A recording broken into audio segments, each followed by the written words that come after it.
মাসে তো 20 লাখ 50 লাখ টাকা আইনজীবীরা আয় করে।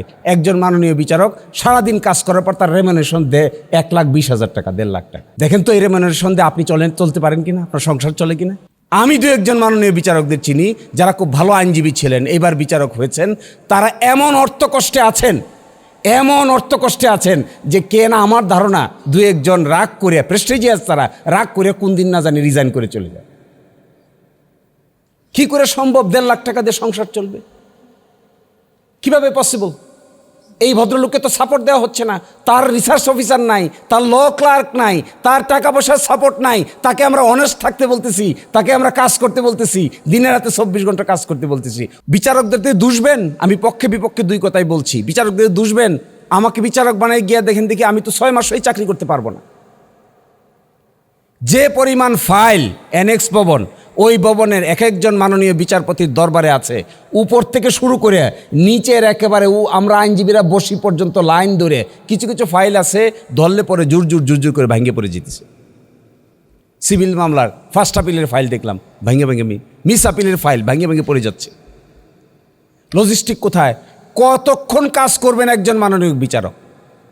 বিকাল 4টে পর্যন্ত কাজ করবেন। তার কোনো রিসার্চ অফিসার নাই, তার কোনো অ্যাসিস্ট্যান্ট নাই, তার কোনো ল ক্লার্ক নাই, তার এক বিও দিয়ে আমরা বসাই রাখছি, সে তো ফাংশন করতে পারছে না।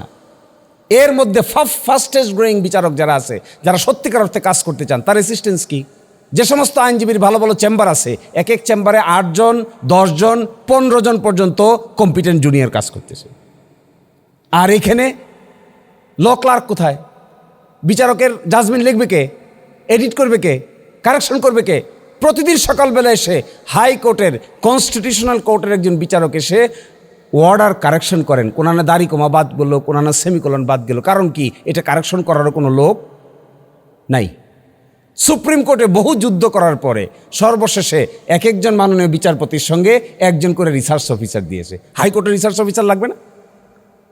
আপনি ভারতীয় সুপ্রিম কোর্টে গিয়ে দেখেন, প্রতি বিচারকের সঙ্গে 3 জন ল গ্র্যাজুয়েট পাস করা দিল্লি ইউনিভার্সিটি থেকে, নেহেরু ইউনিভার্সিটি থেকে, first class, first, second, third, তাদেরকে সরাসরি এনে বিচারকদের ল ক্লার্ক হিসেবে অ্যাপয়েন্টমেন্ট দেওয়া হচ্ছে।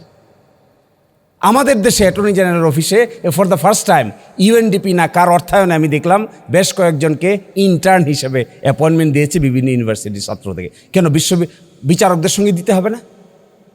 এটা সম্ভব? সারাদিনে 200 বেল পিটিশন শুনানি হয়, পরের দিন সকালবেলা এসে উনি এটা টাইপটা ঠিক আছে কিনা দেখবেন, কারেকশন দেখবেন। আরে হাইকোর্ট এগুলো দেখবে নাকি?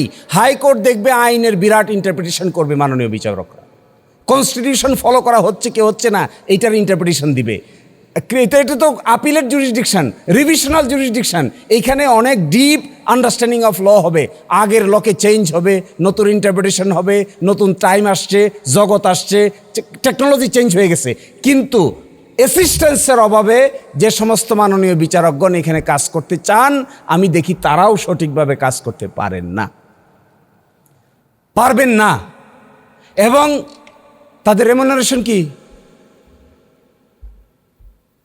যারা জমজমাট আইনজীবী, মাসে তো 20 লাখ 50 লাখ টাকা আইনজীবীরা আয় করে।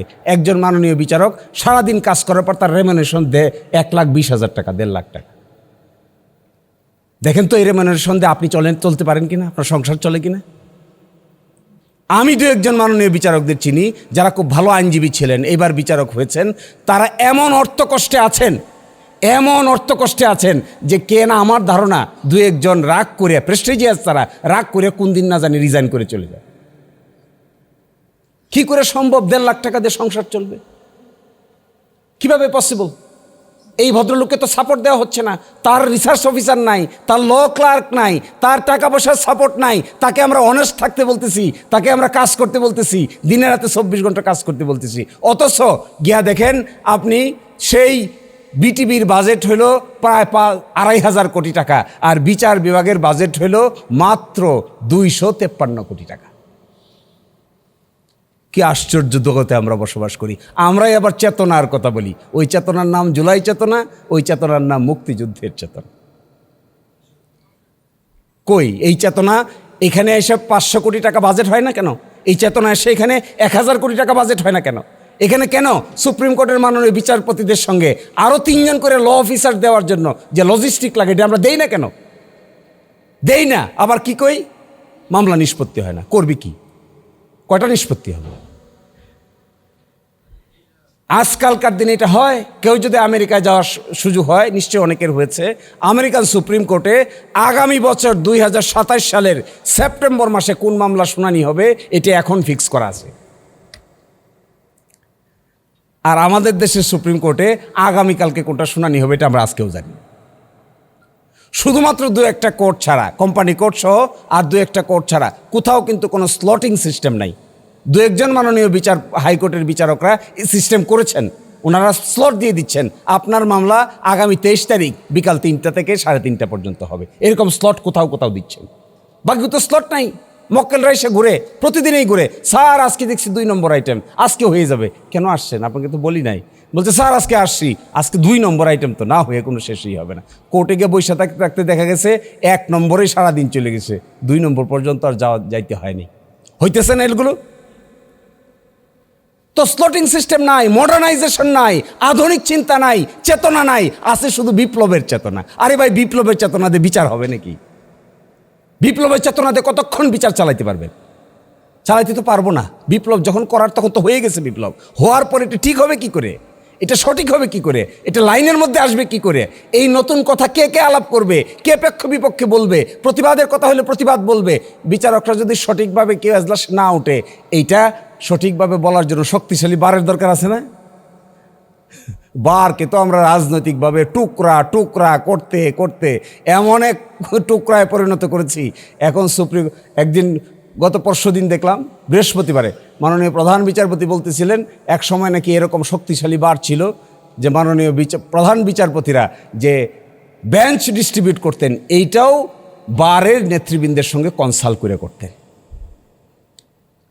কিন্তু আমরা এখন বিভক্ত হইতে এমন হয়ে গেছি, কাকে রেখে কাকে ধরি, কাকে বাদ দিয়ে কাকে সাথে নেই। এবং ইনস্টিটিউশনাল ফাইন্যান্সিয়াল ইন্ডিপেন্ডেন্স নাই তো। টাকা যে কটা আপনি জানেন, অসহায়। কোথায় অসহায়ত্ব? এত বড় বড় বিপ্লবের কথা বললে কাজ হবে না তো। অসহায়ত্ব কোথায়?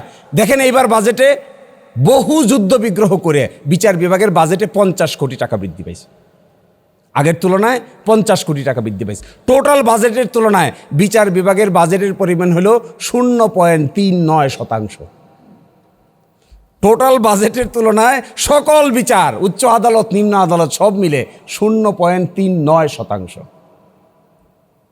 এইগুলো নিয়ে কথা না বলে বিচার না পাই নাই, মামলা হয় নাই। কি করে মামলা হবে ভাই? ম্যানেজমেন্ট নাই, সিস্টেম নাই, নতুন কিছু নাই, ইন্ট্রোডাকশন নাই, মামলাটা হবে কি করে? আপনি তো ঠিকই স্মার্টফোনের উপরে আছি, আপনার কোর্ট তো স্মার্টফোনের সিস্টেমে চলছে না, হচ্ছে না তো। এটা বহু কষ্ট করে বিচারক নিয়োগের আইন বানানো হয়েছে, সুপ্রিম আরেকটা সেপারেট জুডিশিয়াল সেক্রেটারিয়েট বানানো হয়েছে। এইটা কিল না করলে হইতো না? এর কি ধরনের কথা? বিল্ডিং একটা হয়ে গেছে, অফিস স্টার্ট হয়ে গেছে, আমরা সকলে গিয়ে উদ্বোধন করে আসলাম। তৎকালীন মাননীয় প্রধান বিচারপতি উদ্বোধন করে বড় করে একটা স্টোনের মাধ্যমে উদ্বোধন হয়েছে, একটা সাত জবাব। আমরা এতই বুঝি যে একেবারে এটাকে এসে অ্যাবলিশ করে দিতে হলো। কেন এটা? ওয়াই? কি জন্য এটা? For what reason? For what purpose? আপনি একটা বানাইতে পারেন না, কেউ একটা বানাইছে, এটা ডেস্ট্রয় করছেন কেন?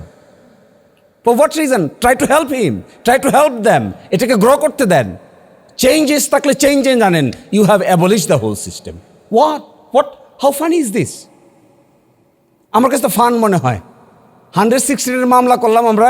এই যে সনদের কথা আছে না, এই যে সনদের মধ্যে দেখেন, এই সনদের মধ্যে সকলে মিলে এক চ্যাপ্টার দিছে, নাম বিচার বিভাগ। এর প্রতিটা হেডলাইনে আছে আপিল বিভাগ থেকে প্রধান বিচারপতি হবেন যিনি জ্যেষ্ঠতম বিচারপতি হবেন, তিনিই প্রধান বিচারপতি হবেন। এই নিয়ে এই দেশে তুগলকি কাণ্ড হয়েছে। কাকে প্রধান বিচারপতি বানানো হবে, কাকে বানানো হবে না, মূলা ঝোলানো হয়েছে। কেয়ারটেকার গভর্নমেন্টের মামলায় আমি আগেই বলছি যে খোলামেলা আলোচনা হবে। আমি আগেই বলছি, এগুলো নিয়ে কেউ মাইন্ড করবেন না। কেয়ারটেকার গভর্নমেন্টের মামলায় 7 জন বিচারপতি ছিলেন, 4 জন পক্ষে ছিলেন, 3 জন বিপক্ষে ছিলেন। যে 4 জন পক্ষে ছিলেন, 4 জনেই একজনের পর আরেকজন প্রধান বিচারপতি হয়েছেন। যে 3 জন বিপক্ষে ছিলেন, একজনও প্রধান বিচারপতি হইতে পারেন। আপনারা খেয়াল করে দেখবেন, একজনের সামনে মূলাও ঝুলানো হয়েছিল, ওই মূলা পরে আস্তে আস্তে ড্যাংলিং ক্যারট দূর হয়ে গেছে। এখন এই সমস্ত বিষয়গুলো শুনতে কেমন শোনা যায়, but somebody should start discussion. এগুলোই তো বিপ্লবের চেতনার মধ্যে আসতে হবে, যে এই কাজ আর করবো না, বিচারকদের সামনে আর মূলা আমরা ঝোলাবো না, এটাই তো হইতে হবে কথা।